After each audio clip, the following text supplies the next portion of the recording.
A very good evening and welcome back to Havana Media. My name is Boniface Sabino, and as usual, I'm going to be your host for today. Now, today a lot of things have happened. I think since yesterday, a lot of things have happened in Taita Taveta and Mombasa. That road. I don't know William Ruto was going to launch which industry there. I don't know whether it's DevKey or something like that. But I don't want to talk about the launching. I want to talk about this statement that was made by William Ruto. Kuna pepo chafu ya upingamizi kupinga kila kitu. Kiwanda kama hii watu wanaipinga. Affordable housing wanaipinga. Chanjo ya ng'ombe kuondoa magonjwa wanaipinga. Kubadilisha mfumo ndio tuweze kuokoa universities zetu ambazo zilikuwa zinakwama wanaipinga. Kupinga hata miradi yoyote ya serikali. Mambo ya universal health coverage wanaipinga. Mambo ya afya wanaipinga. Sasa mimi nauliza, hii pepo chafu nafikiri hata imefika wanapinga hata matoleo kanisani. Jameni, what is this? Surely. Yani pepo ya kupinga kila kitu. I want to ask a question. I want to ask this question. And if at all maybe this thing can reach a lot of people, let it reach a lot of people so that we can understand what is going on. I want to ask this question. That amongst all the things that Kenyans are against, I want us to start by one. All the things that Kenyans have been against, I want us to start during the time that the Gen Zs were demonstrating. The Gen Zs went on the street to demonstrate because of the finance bill. Was the finance bill right according to you, my viewer? Was it right, or it had got problems that were going to affect a normal Kenyan citizen? Was it something that people could be happy about? Was it something that people could just wait and see and wait for William Ruto to sign it so that it can be implemented for us to suffer? Now, after the finance bill, the Gen Z still insisted that the CSS that were working were not doing the right thing. Now, the Gen Z saying that the former CSS were not working, like they were working for themselves. Was it bad? Was it wrong for Kenyans to go against the CSS that William Ruto was working with? Because according to us, we were seeing that there was nothing that these CSS were doing. You are putting someone in a place, in a position that he has even no idea of what he's supposed to do. And then you are the one who is coming to confirm to us Kenyans that you know more in that department than even the person that is working there. Like you know more in the field in environment more than even Soipan Tuya that and right now you are saying that kuna pepo ambayo imeingia Kenya. That is the second thing. Now the third thing, I want us to go pole pole. The third thing the Gen Z said that please, if you are going to appoint other CSS, please don't do a mistake of reshuffling. Bring new breeds. Bring in new people who have not engaged themselves into this, so that at least we can see the progress. What did you do? You went ahead and brought back people like Soipan Tuya. You just reshuffled them.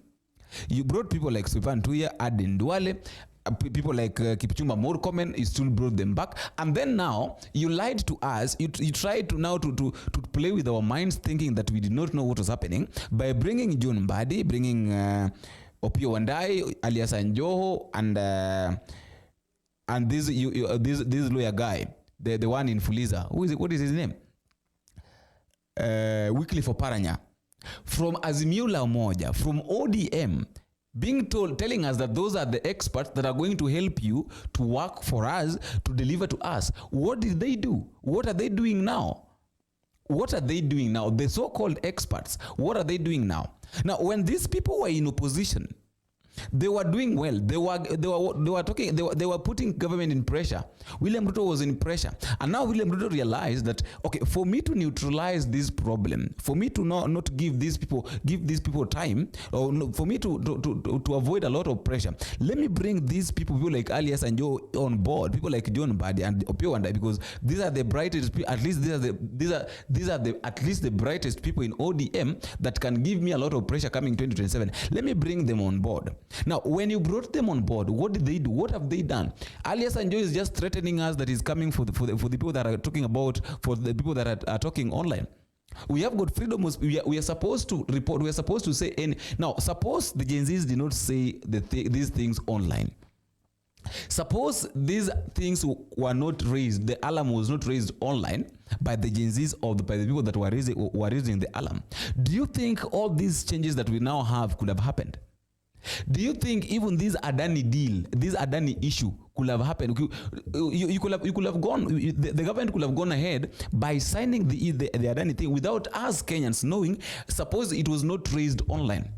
So instead of Alias and Joe accusing Kenyans falsely by saying that you are coming for them, saying that a country cannot be built in an online, you have to understand something, Alias and Joe, that this online that you are saying is the one that gave you the position of becoming a CS. That is the naked truth. Now, if it was not online, then could the Gen Zs raise an alarm that the CSS are not working? Could we now start tracing what the CSS are supposed to be doing? And then we realize that they are not doing the right thing, and then the reshuffling happens, and then Alias and Joho, Junet Mohammed, Alias and Joho, people like John Badi finds chance to be in the government. Right now, you are accusing the online, you are accusing the Gen Zs who are using online to educate others on what is supposed to be done or on what is to be done, that they're doing the wrong thing. William Ruto is even telling us that we said that we don't want Adani. We stopped Adani, and right now a lot of people are bragging outside here saying that they've stopped it. Of course, people stopped Adani because Adani was not going to have any benefit for us. And I want to say this, that all these complaints that William Ruto is giving, William Ruto should understand something, that instead of finding an excuse, on who to blame or who to be blamed on maybe not delivering to the people, just work on how you can deliver to the people. Just work on how you can deliver to the people instead of blaming. You know, the problem with this government, the problem with people, with someone who is failing, is that he normally looks for someone to blame.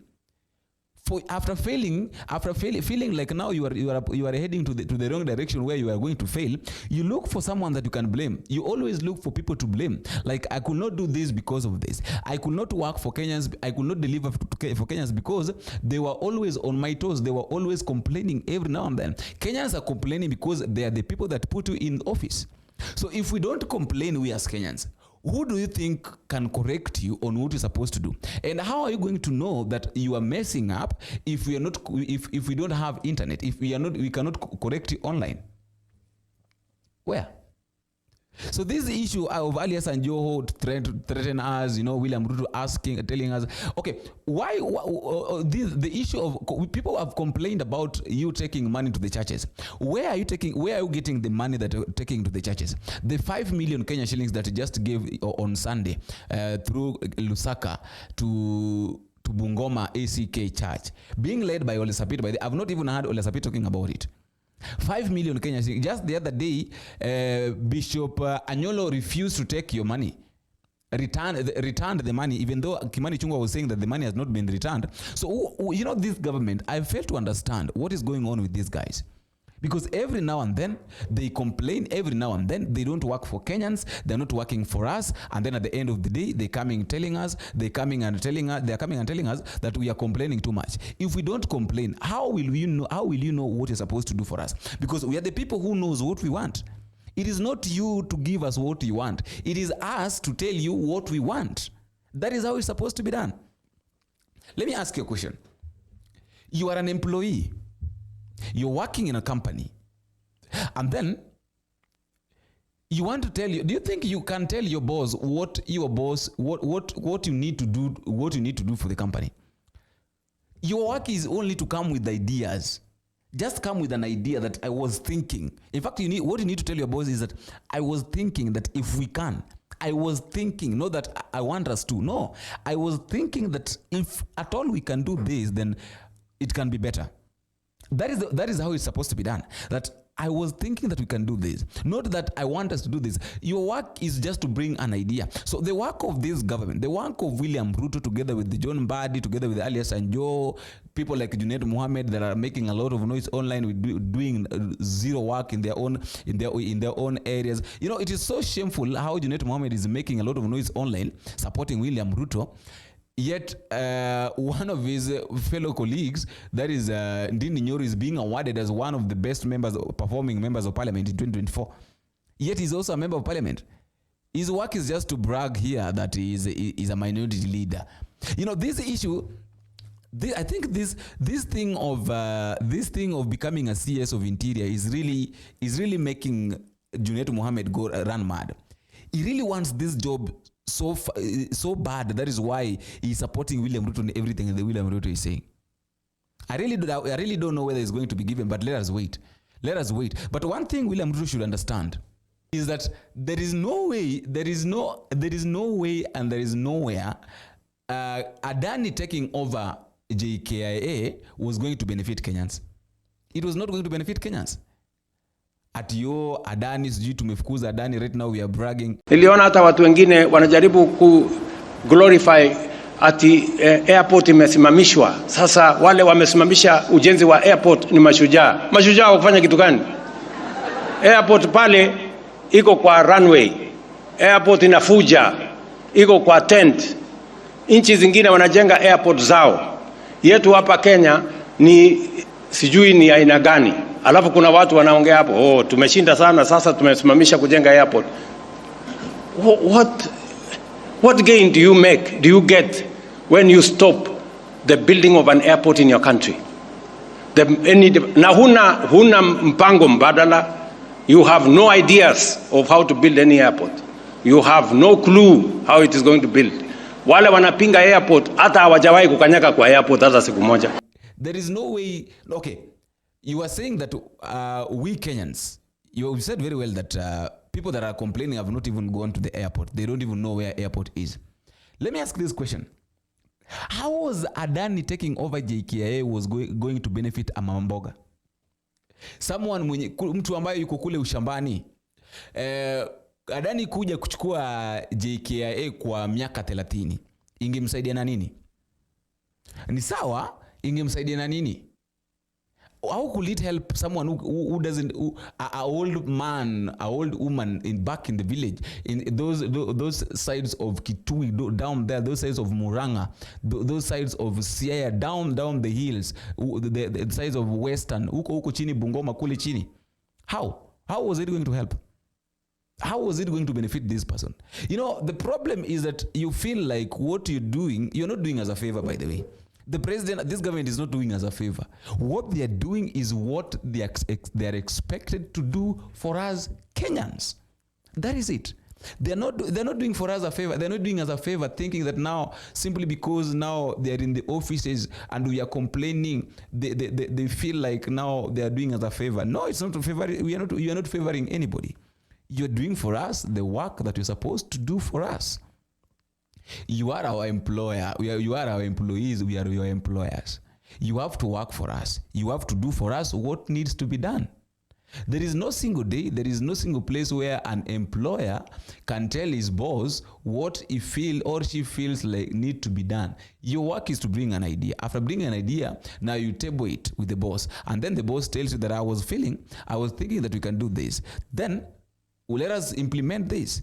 So if you come with an idea of Adani and you've already made your own decision, not even thinking of what the people that you want to you pretend that you want to build the airport for, I've not given you the idea, then I'm sorry. I'm sorry, Mr. President. We are sorry, Mr. President, for complaining about everything, but we have to complain, because if you don't complain, you are going to drain our country. After all, guys, that is all I have for today. Let me also know what you think at the comment section. But just a reminder, please, if you are meeting for the first time, don't forget, take a minute, click the subscribe button. You can also like, share, drop me a comment at the comment section and tell me what you think and where you're watching this video from. Until we meet again in the next video, if it is possible, I have been your host, Boniface. Bye-bye.